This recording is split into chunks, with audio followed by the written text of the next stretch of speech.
Hey guys, welcome back to my channel. This is Sarpreet Kaur, and in this video I am going to start with income from house property, and in my previous videos I have completed introduction to income tax and then residency and liability as per income tax. So without wasting time let's get started. सबसे पहले income from house property अगर हम बात करें तो ये हमारे पास income tax के अंदर हमारा सेकंड हेड है इनकम का। Income from house property is second head of income under income tax. ठीक है। अब अगर हमारे पास इनकम टैक्स के अंदर हमने हाउस प्रॉपर्टी की जो इनकम है वो कैलकुलेशन करनी है, वो किस बेसिस पे करनी है वो देखें। सबसे पहले जो बेस रहेगा हाउस प्रॉपर्टी का वो रहेगा एनुअल वैल्यू। एनुअल वैल्यू क्या होती है वो हम थोड़ा आगे चल के बात करेंगे। बस आप ये समझ लो कि आपका पूरा चैप्टर एनुअल वैल्यू पे बेस्ड है। अब इसके अंदर जो पॉइंट हमें याद रखने हैं वो क्या रखने हैं कि जो हमारा हाउस प्रॉपर्टी होगा वो कंसिस्ट ऑफ एनी बिल्डिंग या फिर लैंड होगा। या तो बिल्डिंग होनी चाहिए या फिर लैंड होना चाहिए। Assessee is the owner. जो इनकम अर्न कर रहा है हाउस से वो घर का मालिक होना चाहिए। ऐसा ना हो कि मान लो मैंने आपको एक हाउस दिया रेंट पे, आपने फर्दर किसी और को दे दिया, तो रेंट तो आप भी रिसीव कर रहे हो, मैं भी रिसीव कर रही हूँ, लेकिन जो इनकम टैक्स के अंदर टैक्स पे करेगा वो सिर्फ मैं करूँगी, आप नहीं करोगे, क्योंकि आप वहाँ पर ओनर नहीं हो। ओनर कौन है? मैं हूँ। यानी कि जो ओनर होगा वही टैक्स पे करेगा अंडर हाउस प्रॉपर्टी। उसके बाद not for purpose of assessee business और प्रोफेशन। जो हाउस होना चाहिए वो असेसी के बिजनेस से रिलेटेड नहीं होना चाहिए। असेसी सिर्फ और सिर्फ वो रेंट पर दिया होना चाहिए। रेंट पर दिया हो, अपने बिजनेस प्रोफेशन के लिए वो यूज़ ना कर रहा हो उस हाउस को। हम नेक्स्ट बात करते हैं एनुअल वैल्यू। एनुअल वैल्यू क्या होता है? The sum for which the property might reasonable be expected to be let from year to year. It means क्या कहती है ये एनुअल वैल्यू हमें कि जो पूरे ईयर में हमें इतना पैसा रिसीव हो हाउस प्रॉपर्टी से जितना उस प्रॉपर्टी की वैल्यू है। मान लो किसी एरिया में अगर किसी हाउस की वैल्यू है पर ईयर 20,000, तो जब हम लेट आउट करेंगे उसे रेंट पर देंगे तो हम ये तो ध्यान रखेंगे कि हमें ये 20,000 तो रिसीव हो ही हो। अगर इससे एक्स्ट्रा रिसीव हो जाए तो वो वेल एंड गुड है। तो एनुअल वैल्यू होगी टोटल अमाउंट जितनी हम पूरे साल में रिसीव करेंगे अपने हाउस से। ठीक है। हाउस प्रॉपर्टी से जितना भी हम रिसीव करेंगे वो होगी हमारी एनुअल वैल्यू। उसमें से हम डिडक्ट कर देंगे जितने भी हमारे खर्चे हुए हैं उसके ऊपर। ठीक है। अब ग्रॉस एनुअल, सबसे पहले एनुअल वैल्यू को निकालने के लिए फर्स्ट जो स्टेप होता है वो होता है gross annual value. Gross annual value हम कैसे निकालते हैं? ठीक है। ग्रॉस एनुअल वैल्यू और एनुअल वैल्यू में क्या डिफरेंस है? सबसे पहले तो ये ग्रॉस एनुअल वैल्यू जो होगी हमारी वो सिर्फ हमारी टोटल वैल्यू होगी जितनी हमें घर से जो हाउस है उससे रिसीव हुई है। और एनुअल वैल्यू क्या होगी? एनुअल वैल्यू होगी हमारी जो हमारी टोटल वैल्यू है उसमें से डिडक्ट कर देंगे जितने भी हमने उसके ऊपर एक्सपेंस किए हैं। तो उसके बाद जो हमारे पास वैल्यू आएगी वो आएगी हमारी एनुअल वैल्यू। सबसे पहले तो हम निकाल लेंगे कि घर की वैल्यू कितनी है, कितनी रिसीव हो रही है हमें। उसके बाद हम देखेंगे कि उसमें से हमने कौन कौन से खर्चे जो है वो किए हैं। उसे माइनस करने के बाद हमारे पास क्या आएगी? Annual value of house. तो अब देखते हैं ग्रॉस एनुअल वैल्यू की कैलकुलेशन। ग्रॉस एनुअल वैल्यू की कैलकुलेशन हम कैसे करेंगे? सबसे फर्स्ट स्टेप, म्युनिसिपल वैल्यू और फेयर रेंट दोनों में से क्वेश्चन के अंदर अगर आपको ये दोनों चीज़ें दी हुई हैं, म्युनिसिपल रेंट और फेयर रेंट, इन दोनों में से जो भी हाईयर होगा आप उससे लोगे। ठीक है। अब म्युनिसिपल रेंट क्या होता है और फेयर रेंट क्या होता है? म्युनिसिपल रेंट, म्युनिसिपल से आपको ये तो लग रहा होगा कि अब म्युनिसिपल होते क्या हैं, जो ये सिटीज़ में कुछ एरिया को हैंडल करते हैं, वही होते हैं म्युनिसिपल। तो म्युनिसिपल रेंट क्या होगा कि जो उस एरिया सिटीज़ में या फिर विलेज में कहीं पर भी किसी एरिया में भी हाउस है जिसे हमने रेंट पर देना है, ठीक है, उसकी उस एरिया के अकॉर्डिंग क्या वैल्यू है। लाइक अगर हम बात करें हरियाणा के किसी या फिर हम बात कर ले विलेज में किसी गांव विलेज में किसी घर की वैल्यू अगर 20,000 है पर ईयर, तो वही वैल्यू दिल्ली जो कि एक हाई क्लास सोसाइटी है उसके अंदर उस जो है प्रॉपर्टी की वैल्यू कितनी होगी? वो 20,000 तो नहीं होगी, उससे बहुत ज़्यादा होगी। यानी कि म्युनिसिपल वैल्यू वो वैल्यू होगी जो एरिया टू एरिया अलग होती जाएगी। ठीक है। जितनी छोटी लो क्लास सोसाइटी होगी उतना कम रेट होगा, जितनी हाई क्लास सोसाइटी होगी उतनी ज़्यादा वैल्यू होगी म्युनिसिपल। ठीक है। अब फेयर रेंट क्या होगा? फेयर रेंट हमारे पास वो रेंट होगा जो हम चाहते हैं कि हमें मिले। लाइक म्युनिसिपल किसी गांव में है हमारा घर और हमारे घर की वैल्यू है 20,000, ठीक है, और मैं चाहती हूँ कि मुझे उससे रेंट रिसीव हो 21,000। तो 21,000 क्या हो गया? Fair rent. तो हम क्या देखेंगे कि म्युनिसिपल रेंट और fair rent according to me, मैंने क्या बोला कि म्युनिसिपल वैल्यू अगर उसकी कितनी है 20,000 और फेयर रेंट कितना, मैं कितना चाहती हूँ 21,000। तो दोनों में से कौन सा हाइयर हुआ? 21,000। तो 21,000 को हम ले लेंगे। उसके बाद सेकंड स्टेप क्या आएगा कि जो हमारा फर्स्ट का रिजल्ट आया जो भी हाइयर आया उसको हम किससे कंपेयर करेंगे? स्टैंडर्ड रेंट से। अब स्टैंडर्ड रेंट क्या होता है? स्टैंडर्ड रेंट एक एक्ट के अंदर आता है जो बहुत पहले बना था, अब अभी तक उसमें कोई चेंजेस नहीं आए। ठीक है। तो उस रेंट के अकॉर्डिंग अगर आप यही सोच लो कि अगर वो रेंट एक्ट जो है वो बहुत पहले बना था तो वो अभी तक चेंज नहीं हुआ, तो उसके अंदर जो हाउसेस की वैल्यू है वो कितनी कम हुई होगी। ठीक है। उसके अंदर हाउसेस जो न्यू बन रहे हैं उनकी तो वैल्यू उसके अंदर आएगी ही नहीं, लेकिन जो बहुत पुराने पुराने हाउसेस है ना जो उसके अंदर रजिस्टर्ड है उनकी वैल्यू बहुत ही लेस है। अगर जैसे मैं यहाँ पे बात कर रही हूँ 20,000 का हाउस है, अगर वो उसके अंडर रजिस्टर हुआ तो इससे भी आधा होगा, वो 10,000 का ही रह जाएगा। ठीक है। तो स्टैंडर्ड रेंट होगा जो स्टैंडर्ड एक्ट के अंदर रजिस्टर्ड है। ठीक है। तो अब हम जो फर्स्ट वाले का रिजल्ट था और स्टैंडर्ड रेंट को कंपेयर करेंगे, क्योंकि स्टैंडर्ड रेंट तो बहुत कम होगा तो यहाँ पे हम क्या करेंगे? लेस वाला देखेंगे जो लेस होगा। ठीक है। जोन सी वैल्यू कम होगी, जो लोअर होगी उसे हम क्या मानेंगे?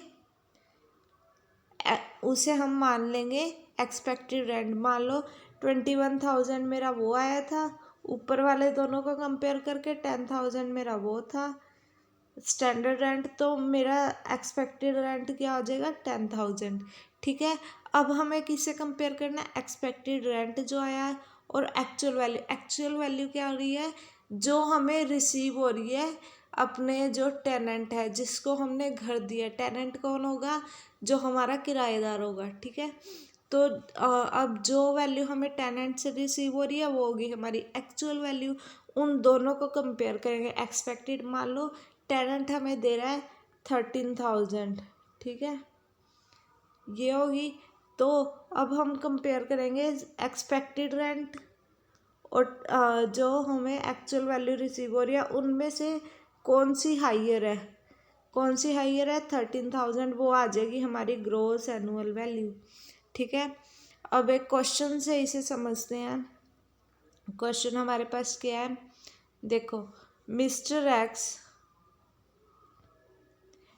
X is the owner of 4 houses, 4 houses का वो ओनर है, which all are let out and covered by rent control act. ये कौन सा एक्ट, रेंट कंट्रोल एक्ट कौन सा होगा, स्टैंडर्ड एक्ट, यानी कि इसमें स्टैंडर्ड वैल्यू दी हुई है हमारे पास। From the following particular find out the gross annual value, gross annual value हमें फाइंड करनी है। ठीक है, सबसे पहले हम कहाँ से फाइंड करेंगे, फर्स्ट वाले हाउस से। फर्स्ट वाले हाउस में देखो, ये फर्स्ट हाउस है, ये सेकंड, ये थर्ड एंड ये फोर्थ। तो सबसे पहले हम फर्स्ट हाउस में क्या, फर्स्ट दो कौन से कंपेयर करने होते हैं, म्युनिसिपल वैल्यू और फेयर वैल्यू, फेयर रेंट। इन दोनों में से कौन सा हाइयर है, 36,000। ठीक है, तो यहाँ से आ गया हमारे पास 36,000। अब इसका कंपैरिजन हम किससे करेंगे, स्टैंडर्ड रेंट से। स्टैंडर्ड रेंट क्या होता है, जो बहुत पुराना है, तो हम यहाँ पे कौन सा देखेंगे, जो कम होगा, पुराना है तो वैल्यू तो कम ही होगी, तो यहाँ पे हम क्या देखेंगे, वो वैल्यू जो बहुत जो लोअर है। तो 36,000 और यहाँ पे स्टैंडर्ड रेंट क्या है, 30,000। तो इन दोनों में से कौन सी वैल्यू लोअर है, 30,000। 30,000 क्या आ गया हमारा, एक्सपेक्टेड रेंट। ठीक है, अब एक्सपेक्टेड को किससे करेंगे, एक्चुअल हमें कितना रिसीव हो रहा है, हमें रिसीव हो रहा है 40,000, टेनेंट हमें कितना पे कर रहा है, 40,000। तो इन दोनों में से कौन सा हाइयर है, हाइयर है हमारे पास 40,000। तो 40,000 हमारा क्या आ गया, ग्रॉस एनुअल वैल्यू, ये आ गई हमारी यहाँ पे ग्रॉस एनुअल, ये एक्सपेक्टेड रेंट, ये एक्चुअल रेंट, और फिर आ गई हमारी ग्रॉस एनुअल वैल्यू। अब सेकंड हाउस में देखते हैं क्या कंडीशन है। म्युनिसिपल वैल्यू कितनी है, 26,000। उसके बाद फेयर रेंट हमारे पास कितना है, 28,000। दोनों में से कौन सा हाइयर है, 28,000। ठीक है, अब 28,000 को किससे कंपेयर करना है, स्टैंडर्ड रेंट। स्टैंडर्ड रेंट हमारे पास कितना है, 35,000। इन दोनों में से कौन सा लोअर है, स्टैंडर्ड रेंट को कंपेयर करते हैं तब लोअर देखते हैं ना, तो लोअर कौन सा है, 28,000। अब 28,000 को किससे कंपेयर करेंगे, 30,000 से, कौन सा हाइयर है, 30,000। तो ये आ गया हमारा ग्रॉस एनुअल वैल्यू। अब नेक्स्ट जो थर्ड है उसमें भी ऐसे ही होगा, 35,000 और 30,000, इन दोनों में से कौन सा हाइयर है, 35। अब 35,000 को किससे कंपेयर करेंगे, 36,000 से, कौन सा लोअर है, 35,000। अब 35,000 को किससे कंपेयर करेंगे, 32,000 से, कौन सा हाइयर है, 35,000। तो ये आ गया हमारे पास थर्ड हाउस की ग्रॉस एनुअल वैल्यू। अब लास्ट है 30,000 और 26,000, सॉरी 30,000 और 36,000, कौन सा हाइयर है, 36,000। इसे कंपेयर करेंगे स्टैंडर्ड रेंट से, 40,000 है, तो इन दोनों में से कौन सा लोअर है, 36,000। अब 36,000 को दोबारा से कंपेयर करेंगे एक्चुअल रेंट को, एक्चुअल रेंट से, तो एक्चुअल रेंट कितना है, 32,000। तो इन दोनों में से कौन सा हाइयर है, 36,000। यही हमारी आगे ग्रॉस एनुअल वैल्यू। ठीक है, इसका सॉल्यूशन भी दिया हुआ है, चेक कर सकते हैं आप। अब मूव करते हैं नेक्स्ट। अब जो हमारे पास ग्रॉस एनुअल वैल्यू आ गई, उसके बाद हमें निकालना क्या है, एनुअल वैल्यू। तो एनुअल वैल्यू के लिए हमारे पास 3 सिचुएशंस हैं, 3 सिचुएशन से हम निकाल सकते हैं एनुअल वैल्यू। जो भी हमें क्वेश्चन में दिया होगा उसके हिसाब से हमें पता चल जाएगा कि कौन सी सिचुएशन वहाँ पे फॉलो हो रही है। ठीक है, तो सबसे पहले फर्स्ट सिचुएशन हमें क्या कहती है कि ये सिंपल सिचुएशन है, कोई इसमें वो नहीं है। इसमें हमें क्या करना है कि जो म्युनिसिपल टैक्स है ना, म्युनिसिपल, सबसे पहले तो हमने क्या, फर्स्ट में म्युनिसिपल वैल्यू गिवन थी, ठीक है, वो म्युनिसिपल टैक्स नहीं था, वो म्युनिसिपल वैल्यू थी हाउस की। म्युनिसिपल टैक्स है कि उस एरिया के अकॉर्डिंग उस हाउस पे कितना टैक्स लगना है, ठीक है। सबसे पहले अगर तो म्युनिसिपल टैक्स ओनर पे कर रहा है, जो घर का मालिक है, अगर वो ओनर पे कर रहा है तो हम उसे लेस कर देंगे ग्रॉस एनुअल वैल्यू में से, तो हमारे पास क्या आ जाएगी, एनुअल वैल्यू आ जाएगी, ठीक है। जो हमारी ग्रॉस एनुअल वैल्यू आई उसमें से हम क्या लेस कर देंगे, म्युनिसिपल टैक्स जो ओनर ने पे किया। अगर तो उसे टेनेंट पे करता है, टेनेंट कौन होता है, जो घर का जो किराएदार है, और ओनर कौन है, जो घर का मालिक है। अगर किराएदार पे करता है तो हम उसे कुछ नहीं करेंगे, उसे ऐसे ही रहने देंगे, जो हमारी ग्रॉस एनुअल वैल्यू होगी वही हमारी एनुअल वैल्यू बन जाएगी। बट अगर जो हमारा टैक्स है वो ओनर ने पे किया है तो वो हमारी क्या हो जाएगी, लेस हो जाएगा उसमें से। अब सेकंड कंडीशन क्या कहती है, हाउस रिमेन, अगर हमारा जो घर है वो साल में कुछ पार्ट के लिए खाली रहा है, ठीक है, यानी कि उसमें रेंट कोई किराएदार नहीं है, वो खाली पड़ा रहा, अगर तो पूरे साल के लिए हमारा घर खाली रहा, ठीक है, तो ग्रॉस एनुअल वैल्यू जो होगी वो हमारी क्या हो जाएगी, ज़ीरो, ठीक है। और अगर हमारा कुछ पार्ट के लिए मतलब कि 1 महीना, 2 महीना, 6 महीना, अगर 11 महीने भी खाली रहा है, जस्ट 1 मंथ उसमें किराएदार रहा है, तो उसमें हमारी जो एक्चुअल वैल्यू होगी जो हम रिसीव कर रहे होंगे वही हमारी ग्रॉस एनुअल वैल्यू होगी। यानी कि हमें कैलकुलेशन में तो दिखाना है, एक्सपेक्टेड रेंट तक कंपेयर करके दिखाना है, ठीक है। एक्सपेक्टेड रेंट और जब एक्चुअल रेंट को कंपेयर करेंगे ना, तो वहाँ पे जस्ट हमें एक्चुअल वैल्यू लिख देनी है, चाहे हमारी एक्सपेक्टेड रेंट बड़ा हो चाहे हमारा एक्सपेक्टेड रेंट छोटा हो। लेकिन हमें अगर हाउस हमारा कुछ भी एक भी मंथ के लिए वहाँ पे फ्री रहा तो हमें एक्चुअल रेंट को ही अपनी ग्रॉस एनुअल वैल्यू मान लेनी है, ठीक है। थर्ड केस क्या है, अनरियलाइज्ड रेंट। अगर हमारे हाउस है, अनरियलाइज्ड रेंट क्या है, अगर मान लो मेरे घर का किराया 20,000 है और 20,000 में से 1,000 मुझे नहीं रिसीव हुआ, तो मुझे कितना रिसीव हुआ, 19,000, यानी कि 20,000 था और 1,000 मेरा अनरियलाइज्ड, मुझे रियलाइज ही नहीं हुआ, मिले ही नहीं मुझे, तो हम क्या करेंगे, जो 1,000 था उसे लेस कर देंगे। बट वहाँ पर एक कंडीशन अप्लाई होती है, कंडीशन क्या अप्लाई होती है कि वो रूल नंबर 4 को सेटिस्फाई करे। अब रूल नंबर 4 क्या है ये हम आगे डिस्कस करेंगे, बट अगर हमारे पास क्वेश्चन में आता है ना अनरियलाइज्ड रेंट, तो वहाँ पे लिखा आएगा हाउस प्रॉपर्टी वाले क्वेश्चन में कि वो कंडीशन 4 को सेटिस्फाई कर रहा है या नहीं कर रहा, ठीक है। तो रूल नंबर 4 को जो सेटिस्फाई कर देगा अनरियलाइज्ड रेंट, उसे हम डिडक्ट कर देंगे किस में से, ग्रॉस एनुअल वैल्यू में से। अब इसका भी एक क्वेश्चन देख लेते हैं। तो क्वेश्चन हमें क्या कह रहा है,